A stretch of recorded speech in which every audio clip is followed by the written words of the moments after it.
करून आलेला आहे. अरविंद केजरीवाल यांना भेटून आलेला आहात. भाजपा रोखण्यासाठी काय काय रणनीती आता रिजनल पार्टी? नाही, काल आमचे शिवसेनेचे नेते आदित्य ठाकरे दिल्लीमध्ये 2 दिवस दौऱ्यावर होते आणि हा दौरा पूर्णपणे राजकीय भेटीगाठींचाच दौरा होता. राहुल गांधींना भेटले आदित्य ठाकरे. दिल्लीमध्ये राहुल गांधींनी जी पत्रकार परिषद घेतली महाराष्ट्रातल्या मतांच्या घोटाळ्यासंदर्भात, म्हणजे 39 लाख मतं जी वाढली, त्याच्या आधी एकंदरीत 78 लाख मतं वाढली. ही कशा प्रकारे वाढली, कशी वाढली, किंवा एकाच मतदारसंघामध्ये कामठी हे त्याने नाव घेतलं, 35-36 लाख मतं वाढली आणि ती एकाच पक्षाला मिळाली, किंवा जी 39 लाख मतं वाढली ती एकाच पक्षाला मिळाली. याच्यावर त्यांनी एक डेमॉन्स्ट्रेशन केलं आणि पत्रकार परिषद घेतली. आम्ही त्याला हजर होतो.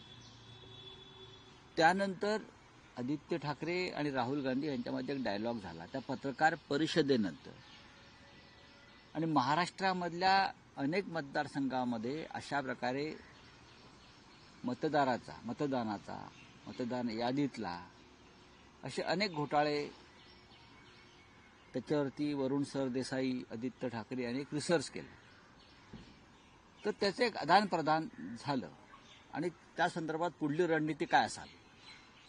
भारतीय जनता पक्ष अशा प्रकारे ज्याला तुम्ही फ्रॉड म्हणता, लफंगगिरी म्हणता, त्या पद्धतीनं निवडणुका जिंकत असतील मतदार याद्यांमध्ये घोटाळे करून, तर त्याच्यासाठी आपल्याला एक रणनीती ठरवावी लागेल.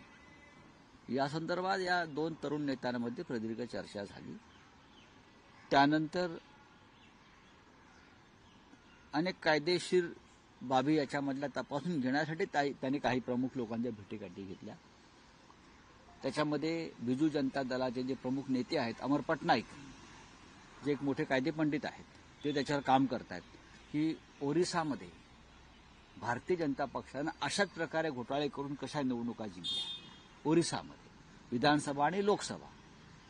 त्या संदर्भात अमर पटनाईक आणि आदित्य ठाकरे यांच्यात चर्चा झाली. केजरीवाल यांना आम्ही भेटायला गेलो. एक कर्टेसी व्हिजिट होती.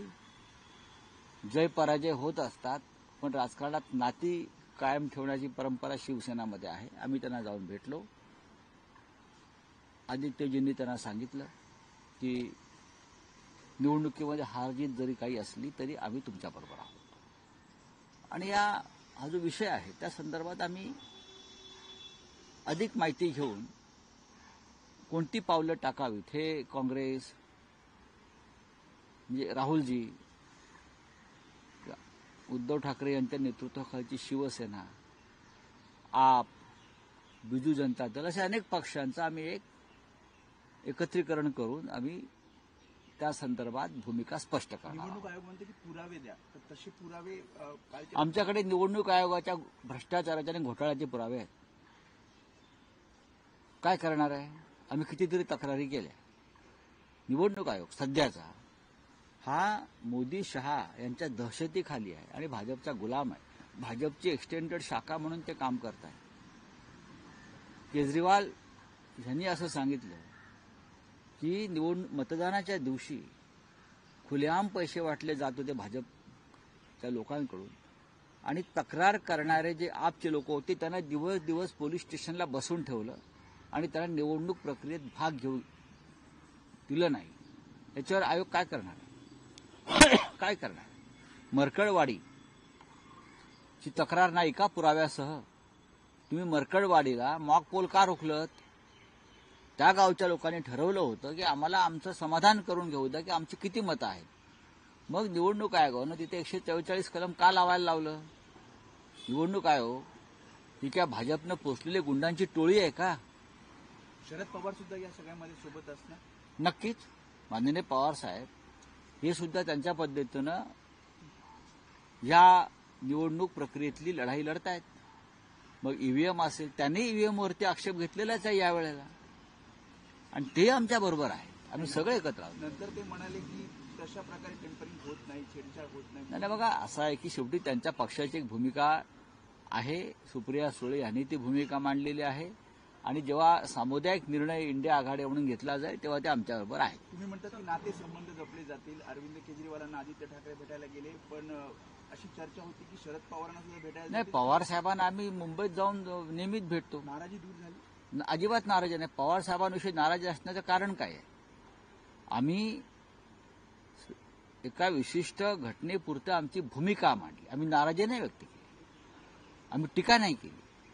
आम्ही आमची भूमिका मांडली की पवार साहेबांसारख्या ज्येष्ठ नेत्यानं एका महाराष्ट्र ज्याला गद्दार म्हणून संबोधतोय, ज्याने सरकार पाडलं बेईमानी करून, अमित शहांशी हातमिळवणी करून, त्यांचा सत्कार पवार साहेबांच्या हातून करणं हा पवार साहेबांचा अपमान आहे.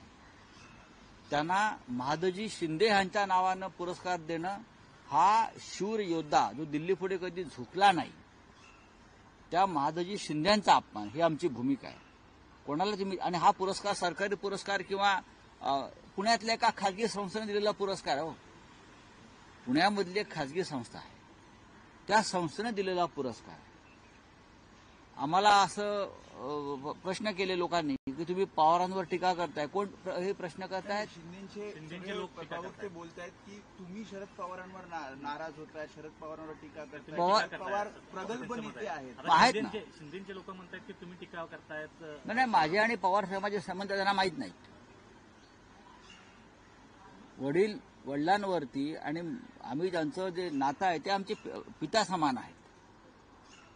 पण एक भूमिका माझ्या पक्षाची मी मांडली. आता हा जो तुमचा प्रश्न आहे त्यातले काही बघितले आम्ही, तोंडाची डबडी वाजवताना शिंदे गटाचे लोक ते तोंडाची डबडी वाजवत होती की मी पवार साहेबांवर टीका केली. मी टीका केली नाही, मी माझ्या पक्षाची भूमिका मांडली. त्यांना कळत नसेल तर त्यांनी राजकारणाचे धडे घ्यावे. दुसरं असं आहे, यांना आता माननीय पवार साहेबांचा जो पुळका आलेला आहे तो किती खोटा आहे, किती खोटा आहे. अमित शहा महाराष्ट्रामध्ये येतात आणि शरद पवारांवरती अद्वा बोलतात. पवार साहेबांनी, शरद पवारांनी महाराष्ट्रासाठी काय केलं, पवार साहेबांनी सहकार क्षेत्राचा बट्टाबोळ केला, पवार साहेबांनी हे केलं, पवार साहेबांनी लूट केली, पवार साहेबांनी भ्रष्टाचार केला. तेव्हा यांच्या तोंडाची डबडी का बंद झाली? तेव्हा पवार साहेबांचा अपमान नाही झाला? हे जे काय तोंडाची डबडी वाजवत होते सगळे, कोणतरी ते दादा भुसे, गुलाब पाटील, संजय शिरसाट, उदय सामंत, नरेंद्र मोदी, पवार साहेबांना भटकती आत्मा म्हणतो, बरंच काय काय म्हणून जातो. तेव्हा यांच्या तोंडाची डबडी, तोंडाला काय बूच बसला होता का? तेव्हा त्यांची अस्मिता वगैरे काय पवार साहेबांचं प्रेम जागा नाही झालं? भटकती आत्मा पवार साहेबांना म्हणतात. अमित शहा म्हणतात महाराष्ट्रात येऊन शरद पवारांनी महाराष्ट्रासाठी काय केलं, सहकार चळवळ बुडवली, अजून काय केलं, किती घाणेरड्या शब्दात टीका केली. तेव्हा हे सगळे बिळात का लपले होते शेपट्या घालून? गांडूगिरी का तेव्हा करत होते? हे मी माझ्या पक्षाची भूमिका मांडली, आम्हाला मान्य नाही. एका गद्दाराला, ज्याने शरद पवारांचाही पक्ष फोडला, एकनाथ शिंदेंनी जर शिवसेना फोडली नसती तर अजित पवार फुटले नसते आणि सरकार पडलं नसतं, लक्षात घ्या. त्याच्यामुळे मी जी भूमिका मांडली ही शरद पवार साहेबांची सुद्धा भूमिका असायला पाहिजे. एकनाथ शिंदे हा अजित माणूस अमित शहा बरोबर हात मिळवणी करून त्याने हे पक्ष फोडलेत. अमित शहाने पक्ष फोडले आहे. ते अजित पवार असतील, एकनाथ शिंदे असतील, आणि तुम्ही त्यांची भलावण करताय. मी बोललो, माझ्यात हिंमत आहे. तुम्ही अमित शहाविषयी का बोलताय का? त्यांनी पवारांवर टीका केली. नरेंद्र मोदी भटकती आत्मा म्हणतो पवार साहेबांना, तेव्हा तुमचा आत्मा जागा झाला नाही. हे ढोंगी भंपक लोक आहेत, घाणेरडे, डर्टी पॉलिटिक्स करतात महाराष्ट्रामध्ये. दुतोंडी, हे दुतोंडी गांडूळ आहेत. मला अजिबात पोटदुखी नाही. त्यांना नोबेल पुरस्कार द्यावा, भारतरत्न द्यावा मोदींनी. एकनाथ शिंदेना भारतरत्न द्यावा, परमवीर चक्र द्यावं. माझा आक्षेप एवढाच आहे की महादजी शिंदे हा एक शूर योद्धा, ज्याने दिल्लीचे पाय कधी चाटले नाहीत, दिल्ली पुढे झुकला नाही. त्याच्या नावाचा पुरस्कार तुम्ही कोणीतरी खाजगी संस्था देते आणि त्याचा एवढा गौरव, हा मुळात स्वाभिमान आणि शौर्याचा अपमान आहे. एकनाथ शिंदेना पुरस्कार देणं, शरद पवारांनी तिथे जाणं हे सुद्धा महाराष्ट्राला रुचलेलं नाही, त्यांच्या पक्षातल्या लोकांना सुद्धा रुचलेलं नाही. शरद पवार मोठे नेते आहेत, त्यांना लोक घेऊन जातात, त्यांच्या हातून पुरस्कार दिला की त्या पुरस्काराला मान मिळतो ना. ते काय, कोणता पुरस्कार तुम्ही कोणाला देताय मला सांगा ना. त्यांना द्यावा ना, मोदी शहाने त्यांना भारतरत्न द्यावा एकनाथ शिंदे. आम्ही काय म्हणणार, महाराष्ट्र भूषण द्यावा देवेंद्र फडणवीसांनी, माझं काही म्हणणं नाहीये.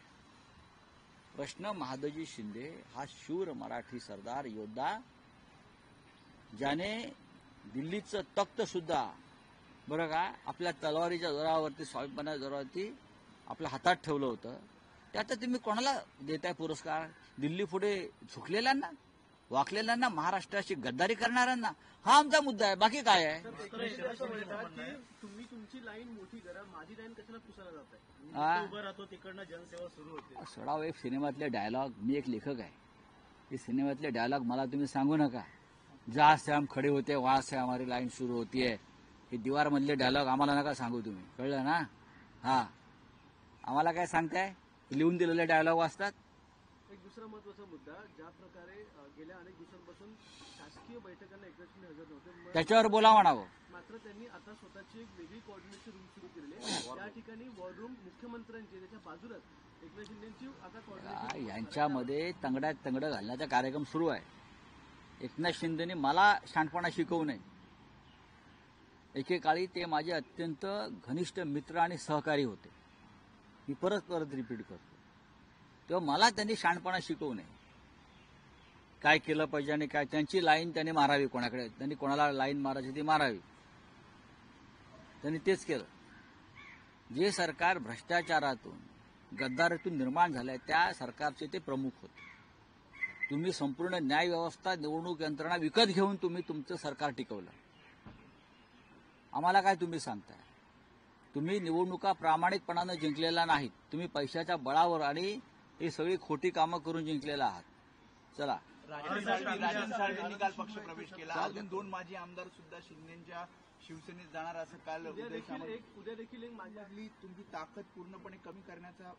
तुम्हाला कोणी म्हटलं की राजन साळवी हे त्या पक्षात गेल्यामुळे, ठीक आहे, आम्हाला वाईट वाटलं की ते आमचे फार जुने सहकारी होते. त्यांना पक्षानं 3 वेळा आमदार केलं, त्यांना पक्षानं नगराध्यक्ष केलं, त्यांना पक्षात अनेक महत्वाची पदं मिळाली. पण माणूस सत्ता गेल्यावरती जो तडफडत राहतो, याला आम्ही शिवसैनिक म्हणत नाही. स्वतःला ते शिवसैनिक समजत होते ना, बाळासाहेबांच्या कडवट. बाळासाहेब अनेक काळ सत्तेशिवाय राहिले आणि त्यांच्याबरोबर आम्ही सगळे सत्तेशिवाय राहिले. आमच्या स्वप्नात सुद्धा नव्हतं की आम्ही कधी आमदार खासदार होऊ. बाळासाहेब ठाकरे, माननीय हिंदू हृदय सम्राटांनी त्यांचा आयुष्यातला संपूर्ण काळ हा सत्तेशिवाय काढलेला आहे. सत्ता आम्हाला फार उशिरा मिळाली आणि आम्ही सगळे सत्ता नसताना सुद्धा माननीय बाळासाहेब ठाकरेंबरोबर राहिलो. यापुढे राहू. सत्ता हे सर्वस्व नाही. हे जे आता राजन साळवींसारखे लोक आहेत, त्यांना मी गांडू म्हणतो. संकट काळामध्ये नेत्याबरोबर राहायला पाहिजे, पक्षाबरोबर राहायला पाहिजे. तुमच्या पक्षातले मतभेद नंतर दूर करता येतील. तुम्ही काही कारणं देताय जाण्याची. तुम्हाला पक्षानं, तुम्ही राजन साळवी आज जे दिसताय राजन साळवी म्हणून तुमची किंमत आहे ती शिवसेना या 4 अक्षरामुळे. तुम्हाला शिवसेनेनं नगराध्यक्ष, जिल्हा प्रमुख, 3 वेळा आमदार केलं नसतं तर कोण राजन साळवी किंवा कोण अमुक अमुक अमुक, आम्ही कोण, संजय राऊत कोण. आमच्या मागे शिवसेना ही 4 अक्षर आहेत म्हणून आम्ही आहोत. हे नालायक लोक आहेत.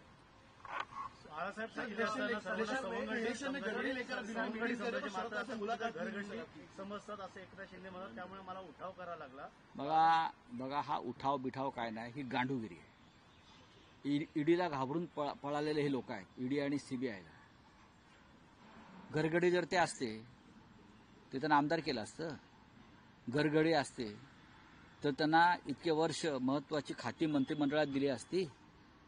हा, घरगडी असते तर नगरविकास खात्यासारखं दुसऱ्या क्रमांकाचं खातं मुख्यमंत्र्यांनी आपल्याकडलं दिलं असतं का? नगरविकास खातं हे कधी मुख्यमंत्री आपल्याकडून सोडत नाही. फडणवीसांचं बघा, माननीय उद्धवजींनी नगरविकास खातं जे सीएमकडे असायला पाहिजे ते त्यांनी आपल्या जवळच्या सहकारी म्हणजे एकनाथ शिंदेला दिलं. एकनाथ शिंदे हा खोटारडा माणूस आहे. सरकारने एक नवीन हे काढले आहे की 70% फक्त खर्च करावा, 30% कपात आणलेली आहे. कोणत्याही प्रत्येक विभागाला असे आदेश आहेत की 30%ची तुमची खर्चावर कपात आता आणा. कारण पैशाची उधळपट्टी फार सुरू होती मधल्या काळामध्ये. जे सर्वोच्च न्यायालयानं सांगितलं की फुकटच्या योजना मतांसाठी ज्या आल्या त्याच्यामुळे तिजोरीवरती भार पडतोय. सरकार चालवणं कठीण आहे. चलिए आप बोलिए. सर, हिंदी में जानना चाहेंगे, मणिपुर में राष्ट्रपति शासन लग गया है. कुछ दिन पहले इस्तीफा भी दिया गया था और पिछले कुछ महीनों से जो मणिपुर की स्थिति है उसके बाद राष्ट्रपति शासन लग गया है. किस तरीके से देखते हैं? प्रधानमंत्री यूएस दौरे पर है, मणिपुर पर बात नहीं की जा रही है, लेकिन यूएस दौरे पर लगातार भारत की तारीफ की जा रही है. तो वो प्रधानमंत्री फ्रांस में थे, फिर यूएस में गए. अब जब तक प्रधानमंत्री विदेश में है तब तक देश में जो समस्या है उसके ऊपर कोई चर्चा नहीं होगी. पूरा फोकस जो है वो प्रधानमंत्री अपने ऊपर रखेंगे. ट्रम्प जी को गले मिलाएंगे, ट्रम्प जी के साथ भोजन करेंगे. हाँ, माय डियर डोनाल्ड वगैरह वगैरह चलता रहेगा ये दुकान. देश के लिए प्रधानमंत्री का जो हृदय है वो धड़कता नहीं है. वो सिर्फ अपने इमेज के लिए काम करते हैं कि मैं विश्व का नेता हूं. अब डोनाल्ड ट्रंप के मिल्स कराएंगे और डोनाल्ड ट्रंप वापस हमारे यहाँ टैरिफ लगाएगा. डोनाल्ड ट्रंप थोड़े हमारा सुनने वाला है, वो डोनाल्ड है, ट्रंप है. तो ये अभी 4-5 दिन तो हमको देखना पड़ेगा, सहन करना पड़ेगा टीवी पे. बांग्लादेश को लेकर चर्चा हुई दोनों के बीच में. डोनाल्ड ट्रंप ने कहा कि बांग्लादेश का जो मुद्दा है वो मैं प्रधानमंत्री मोदी को हवाले करता हूं और वो इस पर एक्शन लेंगे. हालांकि प्रधानमंत्री ने चुप्पी साधी हुई थी कई दिनों तक. इस पर अब तक कोई जो है एक्शन नहीं लिया गया है, ठोस कदम नहीं उठाए गए हैं. देखिए, बांग्लादेश का मुद्दा जो है उसमें डोनाल्ड ट्रंप का हस्तक्षेप करना गलत है. बांग्लादेश हमारा नेबर है. बांग्लादेश का जो निर्माण है वो इंदिरा गांधी जी ने किया था. इंदिरा गांधी जी ने जो हमारा विभाजन 1947 में किया था पाकिस्तान ने, उस वक्त उसका बदला लिया पाकिस्तान को तोड़कर. इतिहास पढ़िए, मोदी जी और उनके जो चमचे लोग हैं, इतिहास देखना चाहिए. अब उस बांग्लादेश में फिर एक बार आग लगी है, आग लगी और बांग्लादेश हमारे खिलाफ हो गई. ये हमारे विदेश नीति का फेल्यूर है और मोदी जी का फेल्यूर है. वक्फ बोर्ड का जो जेपीसी की जो रिपोर्ट है वो कल टेबल पर लाई गई. अमित शाह ने ये कहा है कि जो विपक्ष है या जो लोग इसके खिलाफ जा रहे हैं उनकी आवाज सुनी जाएगी. हालांकि ऐसा कोई जो सिचुएशन है वो देखने को नहीं मिला. विरोधक ने जब आवाज उठाई थी तब उनको ओवर रूल्ड कर दिया. ये ओवर रूल तो हमेशा होता है ऐसे मुद्दे पर, लेकिन ओवर रूल कितने दिन तक आप करोगे? अब अगले सेशन में उसके ऊपर चर्चा होगी, हम करेंगे चर्चा हमारे पास. सर, इलेक्शन की गड़बड़ी को लेकर आप मुलाकात किए, शरद पवार से आप नहीं मिले, तो नाराजगी है किसी से? क्यों? कौन बोला आपको नाराज है? सर, आपने जो स्टेटमेंट दिया था. क्या है? स्टेटमेंट दिया है ना, मेरी पार्टी की भूमिका है.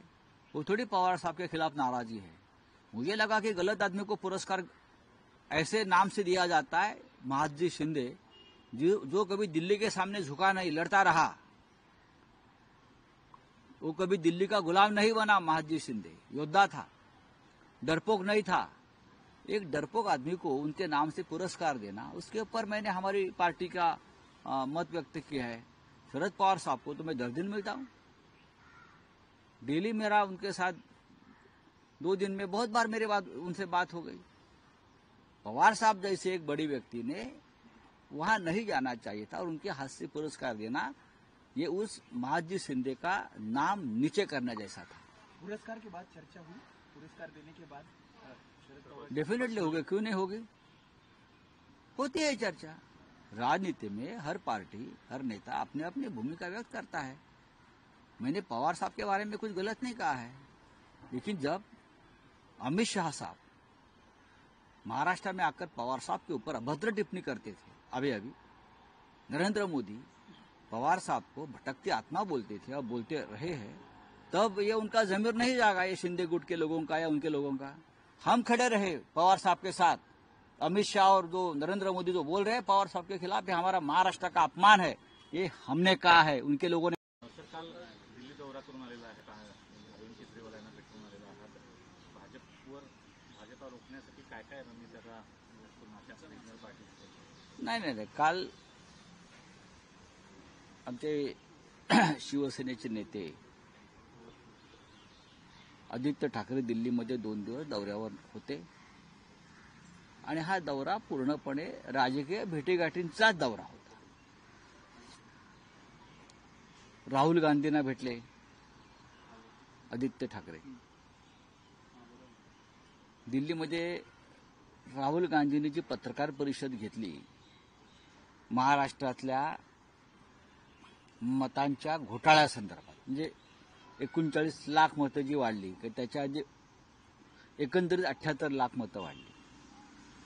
ही कशा प्रकारे वाढली, कशी वाढली, किंवा एकाच मतदारसंघामध्ये कामठी हे त्याने नाव घेतलं, 35-36 लाख मतं वाढली आणि ती एकाच पक्षाला मिळाली, किंवा जी 39 लाख मतं वाढली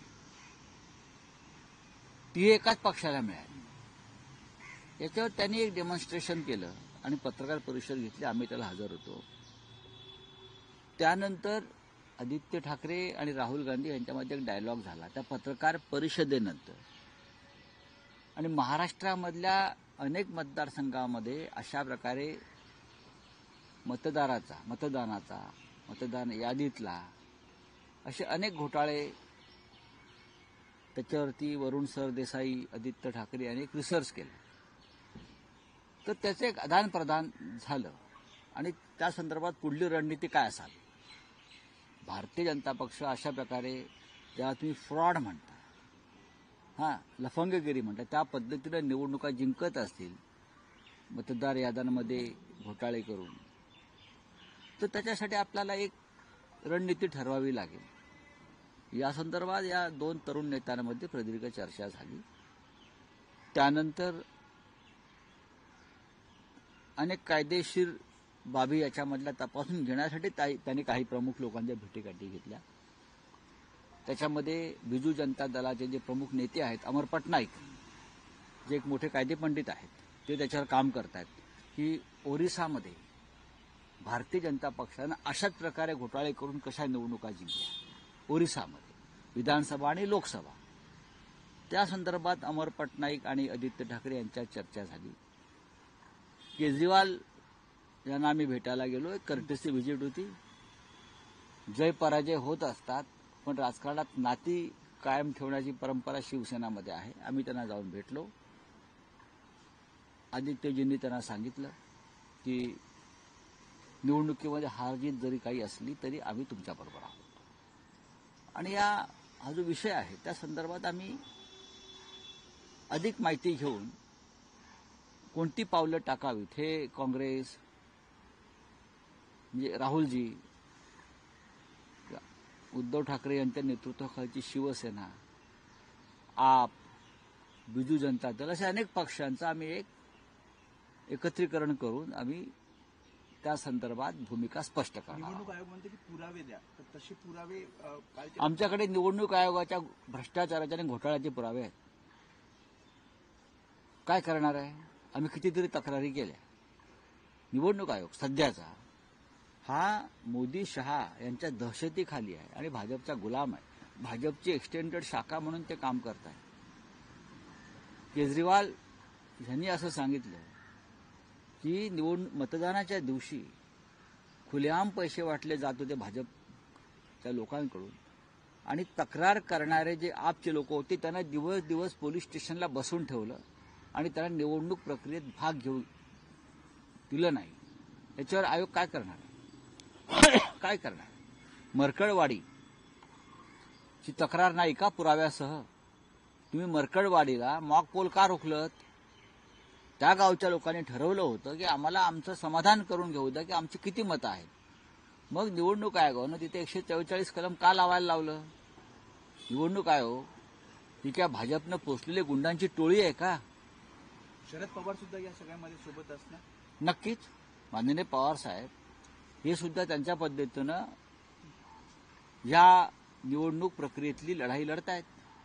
मग ईव्हीएम असेल, त्यांनी ईव्हीएमवरती आक्षेप घेतलेलाच आहे यावेळेला आणि ते आमच्या बरोबर आहे. आम्ही सगळे एकत्र आहोत. नंतर ते म्हणाले की तशा प्रकारे टेम्परिंग होत नाही, छेडछाड होत नाही. नाही बघा, असं आहे की शेवटी त्यांच्या पक्षाची एक भूमिका आहे. सुप्रिया सुळे यांनी ती भूमिका मांडलेली आहे आणि जेव्हा सामुदायिक निर्णय इंडिया आघाडी म्हणून घेतला जाईल तेव्हा ते आमच्याबरोबर आहेत. तुम्ही म्हणतात की नाते संबंध जपले जातील. अरविंद केजरीवालांना आदित्य ठाकरे भेटायला गेले, पण अशी चर्चा होती की शरद पवारांना सुद्धा भेटायला नाही, जातील. पवार साहेबांना आम्ही मुंबईत जाऊन नेहमीच भेटतो. नाराजी दूर झाली. अजिबात नाराजी नाही. पवार साहेबांविषयी नाराजी असण्याचं कारण काय आहे?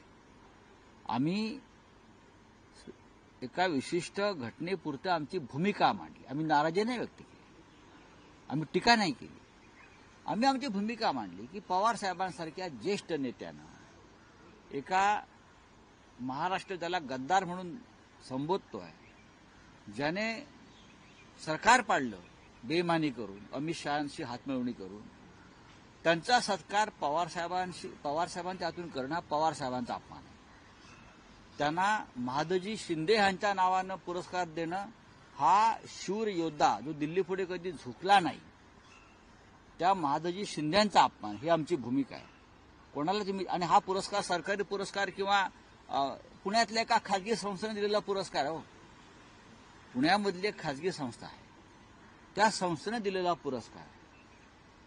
आम्हाला असं प्रश्न केले लोकांनी की तुम्ही पवारांवर टीका करताय. कोण हे प्रश्न करतायत? शिंदेचे लोक प्रवक्ते बोलतायत की तुम्ही शरद पवारांवर नाराज होताय, शरद पवारांवर टीका करताय. पवार प्रगल्भ नेते आहेत ना. शिंदेचे लोक म्हणतात की तुम्ही टीका करतायत. नाही, माझे आणि पवार साहेबांचे संबंध त्यांना माहीत नाहीत. वडिलांवरती आणि आम्ही ज्यांचं जे नातं आहे ते आमचे पिता समान आहेत. पण एक भूमिका माझ्या पक्षाची मी मांडली. आता हा जो तुमचा प्रश्न आहे त्यातले काही बघितले आम्ही, तोंडाची डबडी वाजवताना शिंदे गटाचे लोक ते तोंडाची डबडी वाजवत होती की मी पवार साहेबांवर टीका केली. मी टीका केली नाही, मी माझ्या पक्षाची भूमिका मांडली. त्यांना कळत नसेल तर त्यांनी राजकारणाचे धडा घ्यावे. दुसरं असं आहे, यांना आता माननीय पवार साहेबांचा जो पुळका आलेला आहे तो किती खोटा आहे, किती खोटा आहे. अमित शहा महाराष्ट्रामध्ये येतात आणि शरद पवारांवरती अद्वा बोलतात. पवार साहेबांनी, शरद पवारांनी महाराष्ट्रासाठी काय केलं, पवार साहेबांनी सहकार क्षेत्राचा बट्टाबोळ केला, पवार साहेबांनी हे केलं, पवार साहेबांनी लूट केली, पवार साहेबांनी भ्रष्टाचार केला. तेव्हा यांच्या तोंडाची डबडी का बंद झाली? तेव्हा पवार साहेबांचा अपमान नाही झाला. हे जे काय तोंडाची डबडी वाजवत होते सगळे, कोणतरी ते दादा भुसे, गुलाब पाटील, संजय शिरसाट, उदय सामंत, नरेंद्र मोदी, पवार साहेबांना भटकती आत्मा म्हणतो, बरंच काय काय म्हणून जातो. तेव्हा यांच्या तोंडाची डबडी, तोंडाला काय बूच बसला होता का? तेव्हा त्यांची अस्मिता वगैरे काय पवार साहेबांचं प्रेम जागा नाही झालं? भटकती आत्मा पवार साहेबांना म्हणतात. अमित शहा म्हणतात महाराष्ट्रातून शरद पवारांनी महाराष्ट्रासाठी काय केलं, सहकार चळवळ बुडवली, अजून काय केलं, किती घाणेरड्या शब्दात टीका केली. तेव्हा हे सगळे बिळात का लपले होते शेपट्या घालून? गांडूगिरी का तेव्हा करत होते? हे मी माझ्या पक्षाची भूमिका मांडली, आम्हाला मान्य नाही. एका गद्दाराला, ज्याने शरद पवारांचाही पक्ष फोडला, एकनाथ शिंदेंनी जर शिवसेना फोडली नसती तर अजित पवार फुटले नसते आणि सरकार पडलं नसतं, लक्षात घ्या. त्याच्यामुळे मी जी भूमिका मांडली ही शरद पवार साहेबांची सुद्धा भूमिका असायला पाहिजे. एकनाथ शिंदे हा अजित माणूस अमित शहा बरोबर हात मिळवणी करून त्याने हे पक्ष फोडलेत. अमित शहानी पक्ष फोडले आहे ते. अजित पवार असतील, एकनाथ शिंदे असतील, आणि तुम्ही त्यांची भलावण करताय. मी बोललो, माझ्यात हिंमत आहे. तुम्ही अमित शहाविषयी का बोलताय का? त्यांनी पवारांवर टीका केली. नरेंद्र मोदी भटकती आत्मा म्हणतो पवार साहेबांना, तेव्हा तुमचा आत्मा जागा झाला नाही. हे ढोंगी भंपक लोक आहेत, घाणेरडे, डर्टी पॉलिटिक्स करतात महाराष्ट्रामध्ये. दुतोंडी, हे दुतोंडी गांडूळ आहेत. मला अजिबात पोटदुखी नाही. त्यांना नोबेल पुरस्कार द्यावा, भारतरत्न द्यावा मोदींनी. एकनाथ शिंदेना भारतरत्न द्यावा, परमवीर चक्र द्यावं. माझा आक्षेप एवढाच आहे की महादजी शिंदे हा एक शूर योद्धा, ज्याने दिल्लीचे पाय कधी चाटले नाहीत, दिल्ली पुढे झुकला नाही. त्याच्या नावाचा पुरस्कार तुम्ही कोणीतरी खाजगी संस्था देते आणि त्याचा एवढा गौरव, हा मुळात स्वाभिमान आणि शौर्याचा अपमान आहे. एकनाथ शिंदेना पुरस्कार देणं, शरद पवारांनी तिथे जाणं, हे सुद्धा महाराष्ट्राला रुचलेलं नाही. त्यांच्या पक्षातल्या लोकांना सुद्धा रुचलेलं नाही. शरद पवार मोठे नेते आहेत, त्यांना लोक घेऊन जातात. त्यांच्या हातून पुरस्कार दिला की त्या पुरस्काराला मान मिळतो, नाही तर ते काय कोणता पुरस्कार तुम्ही कोणाला देताय मला सांगा ना. त्यांना द्यावा ना, मोदी शहाणे त्यांना भारतरत्न द्यावा एकनाथ शिंदे. आम्ही काय म्हणणार, महाराष्ट्र भूषण द्यावा देवेंद्र फडणवीसांनी, माझं काही म्हणणं नाहीये. प्रश्न महादजी शिंदे हा शूर मराठी सरदार योद्धा, ज्याने दिल्लीचं तख्त सुद्धा बरं का आपल्या तलवारीच्या जोरावरती, स्वाभिमानाच्या जोरावरती आपल्या हातात ठेवलं होतं. ते आता तुम्ही कोणाला देताय पुरस्कार? दिल्ली पुढे झुकलेल्यांना, वाकलेल्यांना, महाराष्ट्राची गद्दारी करणाऱ्यांना. हा आमचा मुद्दा आहे, बाकी काय आहे? असं म्हणतात की तुम्ही तुमची लाईन मोठी करा, माझी लाईन कशाला पुसायला जात आहे? हा? उभं राहतो तिकडनं जनसेवा सुरू होते. सोडाव एक सिनेमातले डायलॉग, मी एक लेखक आहे, हे सिनेमातले डायलॉग मला तुम्ही सांगू नका. जहां से हम खडे होते वहां से हमारी लाईन सुरू होती है, हे दीवार मधले डायलॉग आम्हाला नका सांगू तुम्ही, कळलं ना? हा, आम्हाला काय सांगताय? लिहून दिलेले डायलॉग वाचतात. एक दुसरा महत्वाचा मुद्दा, ज्या प्रकारे गेल्या अनेक दिवसांपासून शासकीय बैठकांना एकनाथ शिंदे हजर नव्हते, त्याच्यावर बोला म्हणावं. मात्र त्यांनी आता स्वतःची एक वेगळी कोऑर्डिनेशन रूम सुरू केलेली आहे. त्या ठिकाणी वॉर रूम मुख्यमंत्र्यांची, त्याच्या बाजूलाच एकनाथ शिंदेची आता कोऑर्डिनेशन. यांच्यामध्ये तंगड्यात तंगडं घालण्याचा कार्यक्रम सुरू आहे. एकनाथ शिंदेने मला शहाणपणा शिकवू नये. एकेकाळी ते माझे अत्यंत घनिष्ठ मित्र आणि सहकारी होते. मी परत परत रिपीट करतो, तेव्हा मला त्यांनी शहाणपणा शिकवू नये. काय केलं पाहिजे आणि काय, त्यांची लाईन त्यांनी मारावी, कोणाकडे त्यांनी कोणाला लाईन मारायची ती मारावी. त्यांनी तेच केलं. जे सरकार भ्रष्टाचारातून, गद्दारीतून निर्माण झालंय त्या सरकारचे ते प्रमुख होते. तुम्ही संपूर्ण न्याय व्यवस्था, निवडणूक यंत्रणा विकत घेऊन तुम्ही तुमचं सरकार टिकवलं. आम्हाला काय तुम्ही सांगताय? तुम्ही निवडणुका प्रामाणिकपणानं जिंकलेला नाहीत, तुम्ही पैशाच्या बळावर आणि ही सगळी खोटी कामं करून जिंकलेला आहात. चला, राजन साळवेंनी काल पक्ष प्रवेश केला. अजून 2 माजी आमदार सुद्धा शिंदेच्या शिवसेनेत जाणार असं काल उदय देखील एक मांडली. तुमची ताकद पूर्णपणे कमी करण्याचा तुम्हाला कोणी म्हटलं की राजन साळवी हे त्या पक्षात गेल्यामुळे? ठीक आहे, आम्हाला वाईट वाटलं की ते आमचे फार जुने सहकारी होते. त्यांना पक्षानं 3 वेळा आमदार केलं, त्यांना पक्षानं नगराध्यक्ष केलं, त्यांना पक्षात अनेक महत्वाची पदं मिळाली. पण माणूस सत्ता गेल्यावरती जो तडफडत राहतो याला आम्ही शिवसैनिक म्हणत नाही. स्वतःला ते शिवसैनिक समजत होते ना बाळासाहेबांच्या कडवट. बाळासाहेब अनेक काळ सत्तेशिवाय राहिले आणि त्यांच्याबरोबर आम्ही सगळे सत्तेशिवाय राहिले. आमच्या स्वप्नात सुद्धा नव्हतं की आम्ही कधी आमदार खासदार होऊ. बाळासाहेब ठाकरे, माननीय हिंदू हृदय सम्राटांनी त्यांच्या आयुष्यातला संपूर्ण काळ हा सत्तेशिवाय काढलेला आहे. सत्ता आम्हाला फार उशिरा मिळाली आणि आम्ही सगळे सत्ता नसताना सुद्धा माननीय बाळासाहेब ठाकरेंबरोबर राहिलो. यापुढे राहू. सत्ता हे सर्वस्व नाही. हे जे आता राजन साळवींसारखे लोक आहेत यांना मी गांडू म्हणतो. संकट काळामध्ये नेत्याबरोबर राहायला पाहिजे, पक्षाबरोबर राहायला पाहिजे. तुमच्या पक्षातले मतभेद नंतर दूर करता येतील. तुम्ही काही कारणं देताय जाण्याची. तुम्हाला पक्षानं, तुम्ही राजन साळवी आज जे दिसताय राजन साळवी म्हणून तुमची किंमत आहे ती शिवसेना या 4 अक्षरामुळे.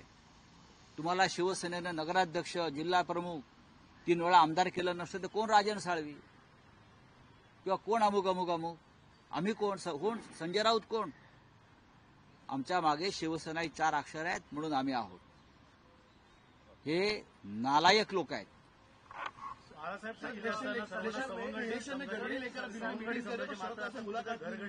समजतात असं एकनाथ शिंदे म्हणतात, त्यामुळे मला उठाव करावा लागला.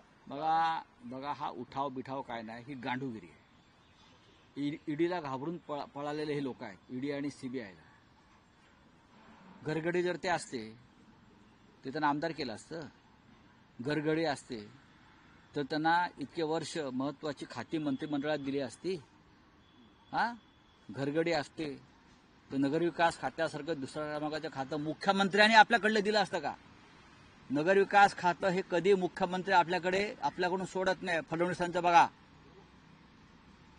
माननीय उद्धवजींनी नगरविकास खातं जे सीएमकडे असायला पाहिजे ते त्यांनी आपल्या जवळच्या सहकारी म्हणजे एकनाथ शिंदेला दिलं. एकनाथ शिंदे हा खोटारडा माणूस आहे. सरकारने एक नवीन एक आणले आहे की 70% फक्त खर्च करावा, 30% कपात आणलेली आहे. कोणत्याही प्रत्येक विभागाला असे आदेश आहेत की 30%ची तुमची खर्चावर कपात आता आणा. कारण पैशाची उधळपट्टी फार सुरू होती मधल्या काळामध्ये. जे सर्वोच्च न्यायालयानं सांगितलं की फुकटच्या योजना मतांसाठी ज्या आल्या त्याच्यामुळे तिजोरीवरती भार पडतोय. सरकार चालवणं कठीण आहे. चलिए आप बोलिए.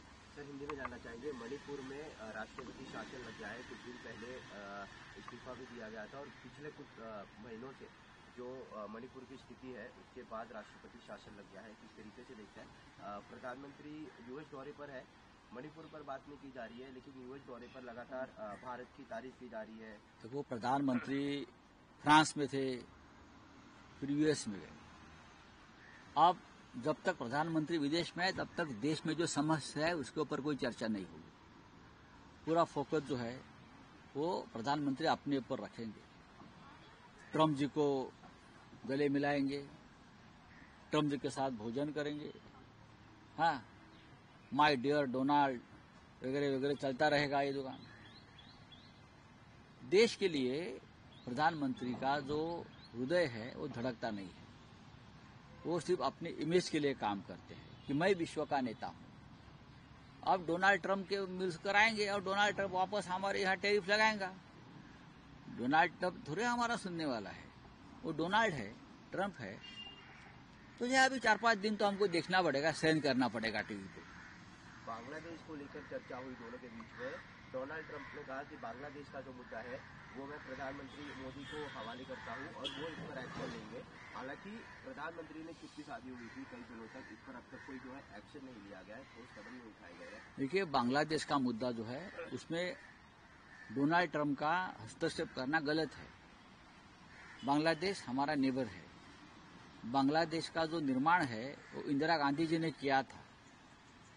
इंदिरा गांधी जी ने जो हमारा विभाजन 1947 में किया था पाकिस्तान ने, उस वक्त उसका बदला लिया पाकिस्तान को तोड़कर. इतिहास पढ़िए, मोदी जी और उनके जो चमचे लोग हैं, इतिहास देखना चाहिए. अब उस बांग्लादेश में फिर एक बार आग लगी और बांग्लादेश हमारे खिलाफ हो गई. ये हमारे विदेश नीति का फेल्यूर है और मोदी जी का फेल्यूर है. वक्फ बोर्ड का जो जेपीसी की जो रिपोर्ट है वो कल टेबल पर लाई गई। अमित शाह ने ये कहा है कि जो विपक्ष है या जो लोग इसके खिलाफ जा रहे हैं उनकी आवाज सुनी जाएगी। हालांकि ऐसा कोई जो सिचुएशन है वो देखने को नहीं मिला। विरोधक ने जब आवाज उठाई थी तब उनको ओवर रूल्ड कर दिया. ये ओवर रूल तो हमेशा होता है ऐसे मुद्दे पर, लेकिन ओवर रूल कितने दिन तक आप करोगे? अब अगले सेशन में उसके ऊपर चर्चा होगी, हम करेंगे चर्चा हमारे पास. सर, इलेक्शन की गड़बड़ी को लेकर आप मुलाकात किए, शरद पवार से आप नहीं मिले, तो नाराजगी है किसी से? क्यों? कौन बोला आपको नाराज है? सर, आपने जो स्टेटमेंट दिया था. क्या है? स्टेटमेंट दिया है ना, मेरी पार्टी की भूमिका है. वो थोड़ी पवार साहब के खिलाफ नाराजगी है. मुझे लगा कि गलत आदमी को पुरस्कार ऐसे नाम से दिया जाता है. महादजी शिंदे जो कभी दिल्ली के सामने झुका नहीं, लड़ता रहा, वो कभी दिल्ली का गुलाम नहीं बना. महादजी शिंदे योद्धा था, डरपोक नहीं था. एक डरपोक आदमी को उनके नाम से पुरस्कार देना, उसके ऊपर मैंने हमारी पार्टी का मत व्यक्त किया है. शरद पवार साहब को तो मैं 10 दिन मिलता हूं. डेली मेरा उनके साथ 2 दिन में बहुत बार मेरे बाद उनसे बात हो गई. पवार साहब जैसे एक बड़ी व्यक्ति ने वहां नहीं जाना चाहिए था और उनके हाथ से पुरस्कार देना, ये उस महादजी शिंदे का नाम नीचे करने जैसा था. पुरस्कार के बाद चर्चा हुई, पुरस्कार देने के बाद शरद पवार डेफिनेटली होगी, क्यों नहीं होगी? होती है चर्चा. राजनीति में हर पार्टी, हर नेता अपने अपनी भूमिका व्यक्त करता है. मैंने पवार साहब के बारे में कुछ गलत नहीं कहा है, लेकिन जब अमित शाह साहब महाराष्ट्र में आकर पवार साहब के ऊपर अभद्र टिप्पणी करते थे, अभी नरेंद्र मोदी पवार साहब को भटकती आत्मा बोलते थे और बोलते रहे हैं, तब ये उनका जमीर नहीं जागा, ये शिंदे गुट के लोगों का या उनके लोगों का. हम खड़े रहे पवार साहब के साथ. अमित शाह और जो नरेंद्र मोदी जो बोल रहे हैं पवार साहब के खिलाफ, ये हमारा महाराष्ट्र का अपमान है, ये हमने कहा है, उनके लोगों ने. सर, काल दिल्ली दौरा करून आलेला आहे, अरविंद केजरीवाल यांना भेटून आलेला आहात. भाजपा रोखण्यासाठी काय काय रणनीती आता अशा रिजनल पार्टी? नाही, काल आमचे शिवसेनेचे नेते आदित्य ठाकरे दिल्लीमध्ये 2 दिवस दौऱ्यावर होते आणि हा दौरा पूर्णपणे राजकीय भेटीगाठींचाच दौरा होता. राहुल गांधींना भेटले आदित्य ठाकरे, दिल्लीमध्ये राहुल गांधींनी जी पत्रकार परिषद घेतली महाराष्ट्रातल्या मतांच्या घोटाळ्यासंदर्भात, म्हणजे 39 लाख मतं जी वाढली की त्याच्या आधी एकंदरीत 78 लाख मतं वाढली, ही कशा प्रकारे वाढली, कशी वाढली, किंवा एकाच मतदारसंघामध्ये कामठी हे त्याने नाव घेतलं, 35-36 लाख मतं वाढली आणि ती एकाच पक्षाला मिळाली, किंवा जी 39 लाख मतं वाढली ती एकाच पक्षाला मिळाली. याच्यावर त्यांनी एक डेमॉन्स्ट्रेशन केलं आणि पत्रकार परिषद घेतली. आम्ही त्याला हजर होतो. त्यानंतर आदित्य ठाकरे आणि राहुल गांधी यांच्यामध्ये एक डायलॉग झाला त्या पत्रकार परिषदेनंतर. आणि महाराष्ट्रामधल्या अनेक मतदारसंघामध्ये अशा प्रकारे मतदान यादीतला असे अनेक घोटाळे, त्याच्यावरती वरुण सरदेसाई, आदित्य ठाकरे यांनी एक रिसर्च केलं.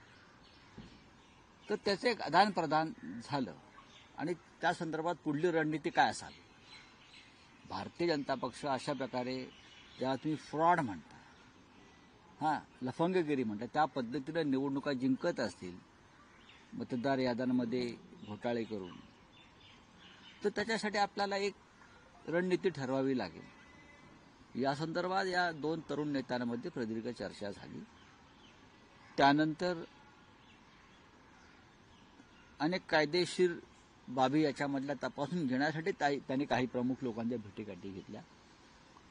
त्याच्यामध्ये बिजू जनता दलाचे जे प्रमुख नेते आहेत, अमर पटनाईक, जे एक मोठे कायदेपंडित आहेत, ते त्याच्यावर काम करतायत की ओरिसामध्ये भारतीय जनता पक्षानं अशाच प्रकारे घोटाळे करून कशा निवडणुका जिंकल्या ओरिसामध्ये, विधानसभा आणि लोकसभा. त्या संदर्भात अमर पटनाईक आणि आदित्य ठाकरे यांच्यात चर्चा झाली. केजरीवाल यांना आम्ही भेटायला गेलो. एक कर्टेसी व्हिजिट होती. जय पराजय होत असतात, पण राजकारणात नाती कायम ठेवण्याची परंपरा शिवसेनामध्ये आहे. आम्ही त्यांना जाऊन भेटलो. आदित्यजींनी त्यांना सांगितलं की निवडणुकीमध्ये हारजीत जरी काही असली तरी आम्ही तुमच्याबरोबर आहोत. आणि हा जो विषय आहे त्या संदर्भात आम्ही अधिक माहिती घेऊन कोणती पावलं टाकावीत हे काँग्रेस, म्हणजे राहुलजी, उद्धव ठाकरे यांच्या नेतृत्वाखालची शिवसेना, आप, बिजू जनता दल अशा अनेक पक्षांचं आम्ही एक एकत्रीकरण करून आम्ही त्या संदर्भात भूमिका स्पष्ट करणार. निवडणूक आयोग म्हणते की पुरावे द्या, तर तसे पुरावे आमच्याकडे निवडणूक आयोगाच्या भ्रष्टाचाराच्या आणि घोटाळ्याचे पुरावे आहेत. काय करणार आहे? आम्ही कितीतरी तक्रारी केल्या. निवडणूक आयोग सध्याचा हा मोदी शहा यांच्या दहशतीखाली आहे आणि भाजपचा गुलाम आहे. भाजपची एक्सटेंडेड शाखा म्हणून ते काम करत आहे. केजरीवाल यांनी असं सांगितलं की मतदानाच्या दिवशी खुलेआम पैसे वाटले जात होते भाजपच्या लोकांकडून, आणि तक्रार करणारे जे आपचे लोक होते त्यांना दिवस दिवस पोलीस स्टेशनला बसून ठेवलं आणि त्यांना निवडणूक प्रक्रियेत भाग घेऊ दिलं नाही. याच्यावर आयोग काय करणार? काय करणार? मरकळवाडीची तक्रार नाही का पुराव्यासह? तुम्ही मरकळवाडीला मॉक पोल का रोखलं? त्या गावच्या लोकांनी ठरवलं होतं की आम्हाला आमचं समाधान करून घेऊ द्या की आमची किती मतं आहेत. मग निवडणूक आयोगानं तिथे 144 कलम का लावायला लावलं? निवडणूक आयोग ही काय भाजपनं पोचलेली गुंडांची टोळी आहे का? शरद पवार सुद्धा या सगळ्यामध्ये सोबत असणार? नक्कीच. माननीय पवार साहेब हे सुद्धा त्यांच्या पद्धतीनं या निवडणूक प्रक्रियेतली लढाई लढतायत. मग ईव्हीएम असेल, त्यांनी ईव्हीएमवरती आक्षेप घेतलेलाच आहे यावेळेला, आणि ते आमच्या बरोबर आहे. आम्ही सगळे एकत्र आहोत. नंतर ते म्हणाले की तशा प्रकारे टेम्परिंग होत नाही, छेडछाड होत नाही. नाही बघा, असं आहे की शेवटी त्यांच्या पक्षाची एक भूमिका आहे. सुप्रिया सुळे यांनी ती भूमिका मांडलेली आहे, आणि जेव्हा सामुदायिक निर्णय इंडिया आघाडी म्हणून घेतला जाईल तेव्हा ते आमच्याबरोबर आहे. तुम्ही म्हणतात की नाते संबंध जपले जातील. अरविंद केजरीवालांना आदित्य ठाकरे भेटायला गेले, पण अशी चर्चा होती की शरद पवारांना सुद्धा भेटायला नाही, पवार साहेबांना आम्ही मुंबईत जाऊन नेहमीच भेटतो. नाराजी दूर झाली? अजिबात नाराजी नाही. पवार साहेबांविषयी नाराजी असण्याचं कारण काय आहे? आम्ही एका विशिष्ट घटनेपुरतं आमची भूमिका मांडली. आम्ही नाराजी नाही व्यक्त केली, आम्ही टीका नाही केली. आम्ही आमची भूमिका मांडली की पवार साहेबांसारख्या ज्येष्ठ नेत्यानं एका महाराष्ट्र ज्याला गद्दार म्हणून संबोधतोय, ज्याने सरकार पाडलं बेईमानी करून, अमित शहांशी हातमिळवणी करून, त्यांचा सत्कार पवार साहेबांच्या हातून करणं हा पवार साहेबांचा अपमान आहे. त्यांना महादजी शिंदे यांच्या नावानं पुरस्कार देणं हा शूर योद्धा जो दिल्लीपुढे कधी झुकला नाही त्या महादजी शिंदेचा अपमान, ही आमची भूमिका आहे. कोणाला तुम्ही, आणि हा पुरस्कार सरकारी पुरस्कार किंवा पुण्यातल्या एका खाजगी संस्थेने दिलेला पुरस्कार आहे. हो, पुण्यामधली एक खाजगी संस्था आहे, त्या संस्थेने दिलेला पुरस्कार. आम्हाला असं प्रश्न केले लोकांनी की तुम्ही पवारांवर टीका करताय. कोण हे प्रश्न करतायत? शिंदेचे लोक प्रवक्ते बोलतायत की तुम्ही शरद पवारांवर नाराज होताय, शरद पवारांवर टीका करताय. पवार प्रगल्भ नेते आहेत ना. शिंदेचे लोक म्हणतात की तुम्ही टीका करतायत. नाही, माझे आणि पवार साहेबांचे संबंध त्यांना माहीत नाहीत. वडिलांवरती आणि आम्ही त्यांचं जे नातं आहे ते आमचे पिता समान आहेत. पण एक भूमिका माझ्या पक्षाची मी मांडली. आता हा जो तुमचा प्रश्न आहे त्यातले काही बघितले आम्ही, तोंडाची डबडी वाजवताना शिंदे गटाचे लोक ते तोंडाची डबडी वाजवत होती की मी पवार साहेबांवर टीका केली. मी टीका केली नाही, मी माझ्या पक्षाची भूमिका मांडली. त्यांना कळत नसेल तर त्यांनी राजकारणाचे धडे घ्यावे. दुसरं असं आहे, यांना आता माननीय पवार साहेबांचा जो पुळका आलेला आहे तो किती खोटा आहे, किती खोटा आहे. अमित शहा महाराष्ट्रामध्ये येतात आणि शरद पवारांवरती अद्वा बोलतात. पवार साहेबांनी, शरद पवारांनी महाराष्ट्रासाठी काय केलं, पवार साहेबांनी सहकार क्षेत्राचा बट्टाबोळ केला, पवार साहेबांनी हे केलं, पवार साहेबांनी लूट केली, पवार साहेबांनी भ्रष्टाचार केला. तेव्हा यांच्या तोंडाची डबडी का बंद झाली? तेव्हा पवार साहेबांचा अपमान नाही झाला. हे जे काय तोंडाची डबडी वाजवत होते सगळे, कोणतरी ते दादा भुसे, गुलाब पाटील, संजय शिरसाट, उदय सामंत, नरेंद्र मोदी पवार साहेबांना भटकती आत्मा म्हणतो, बरंच काय काय म्हणून जातो. तेव्हा यांच्या तोंडाची डबडी, तोंडाला काय भूच बसला होता का? तेव्हा